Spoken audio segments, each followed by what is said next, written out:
नमस्कार दोस्तों, food as a medicine और medicine as a food.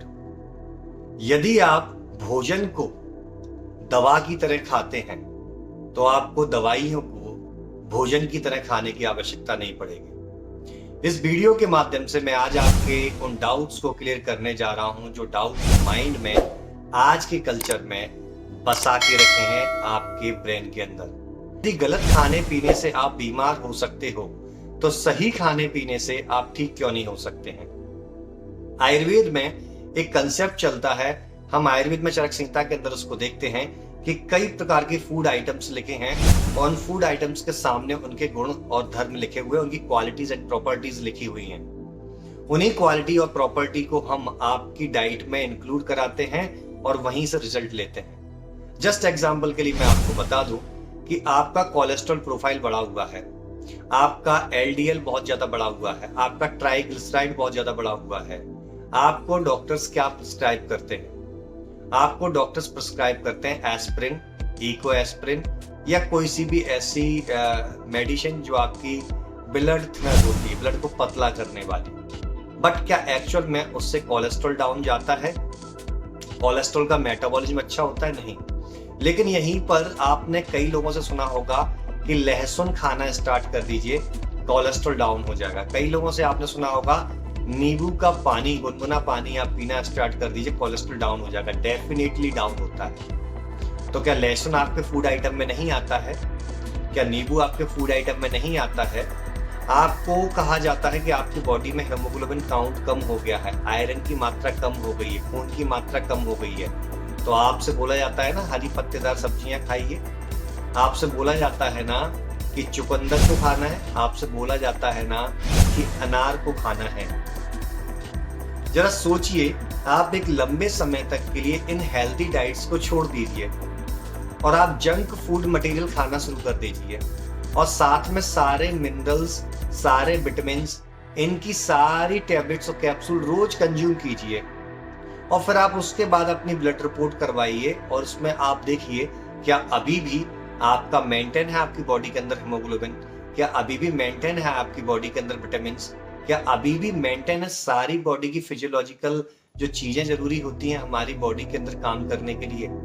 Definitely आपकी बॉडी में नहीं मेंटेन होंगी, क्योंकि बॉडी के अंदर नेचुरल सोर्स से आई हुई चीज ही आपको हेल्दी बना सकती है। आयुर्वेद में ऐसे कई वर्णन मिलते हैं जिससे आपको पता चलता है कि भोजन ही औषधि या दवा की तरह काम कर सकता है। इसलिए भोजन करने से पहले आज के वीडियो में आपको बता दूं, यदि आप कमेंट में करेंगे कि नहीं आप भोजन के ऊपर बताइए कि कौन कौन से फूड आइटम्स किन किन रोगों में फायदेमंद है और किन किन डिजीज को रिवर्स कर सकते हैं।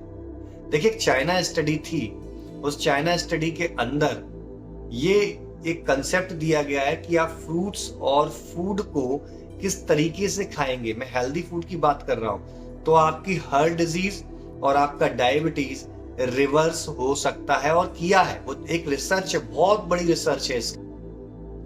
तो यदि आप कमेंट में लिखते हैं कि इसके ऊपर कंप्लीट वीडियो बनाया जाए, हम सीरीज लेकर के आए, तो आप कमेंट में लिखिए, मैं डेफिनेटली आपके लिए वो सीरीज कल से ही स्टार्ट कर दूंगा यदि आप मुझे कमेंट में ये लिख के बताते हैं। लेकिन इसके परिप्रेक्ष्य में आज की वीडियो का आपको इंपॉर्टेंस बता दूं, तो इंपॉर्टेंस है कि आपको भोजन करना कैसे चाहिए, ये आज के वीडियो में आपको बता दूं ताकि हर उस वीडियो में इसको मुझे रिपीट ना करना पड़े।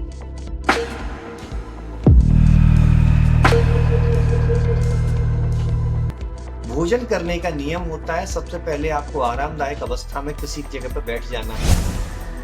भोजन आपके सामने आए तो उसको अच्छे तरीके से निहारना है। पहले प्राचीन समय पे, ये ज्यादा समय नहीं बीता, आपने दादाजी वगैरह गांव के लोगों को देखा होगा कि वो जब भी भोजन सामने आता था हाथ पे पानी लेते थे, ऐसे छिड़कते थे और ऐसे उसको पी जाते थे। ये सिस्टम क्यों होता था कि आप फूड को देखेंगे, फूड को देख करके आप उसकी महक को, उसकी सुगंध को आप देखेंगे, सुगंध को महसूस करेंगे तो आपकी बॉडी के अंदर सारे सेंसर एक्टिवेट हो जाएंगे और आपको सलाइवा आएगा, आपके एंजाइम्स बॉडी में रिलीज हो जाएंगे। और जब आप भोजन को चबा चबा करके करिए, सेकंड नियम है, भोजन को चबा चबा करके जब आप करते हैं तो वो कुछ हद तक माउथ के अंदर ही डाइजेस्ट हो जाता है, इसलिए इजीली वो पाचन की प्रोसेस में चला जाता है और उससे बॉडी वो सारे जरूरी तत्वों को एब्जॉर्ब कर लेती है जो आपके जीवन के लिए आवश्यक है।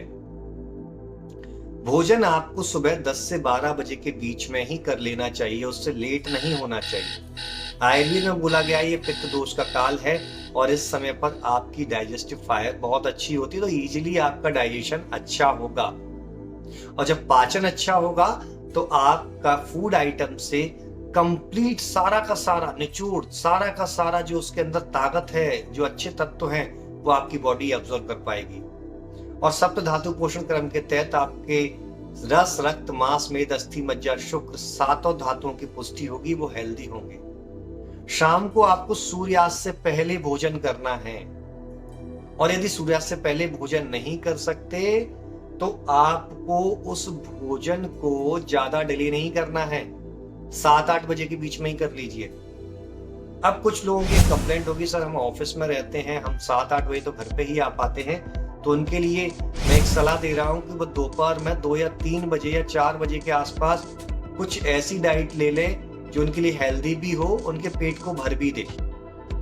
और शाम को फिर आप कहेंगे शाम को भूख ज्यादा लगने लगी तो आप 1 गिलास दूध पी करके या कुछ फ्रूट्स खा करके या कुछ स्नैक, हेल्दी स्नैक्स खा करके आप शाम को सोने जा सकते हैं। ये हैबिट, एक बात मानता हूं थोड़ा करना मुश्किल होगा, लेकिन एक बार आपने अपने हैबिट में ये डाल लिया तो आप भोजन को अच्छे से पचा पाएंगे और अच्छे से पचा हुआ भोजन ही शरीर को लाभ देता है। पानी पीने के क्या नियम हैं, आप मेरे इसी चैनल पर जाइए और वीडियो को स्क्रॉल कीजिएगा, वहां पर आपको मिलेगा, या फिर मैं डिस्क्रिप्शन बॉक्स में उसकी लिंक डाल दूंगा, तो वहां से भी आप देख सकते हैं, लेकिन थोड़ी सी मेहनत आपको करनी पड़ेगी। तो चलिए, मैं डॉक्टर शरण शर्मा आपसे विदा लेता हूं, तब तक के लिए धन्यवाद।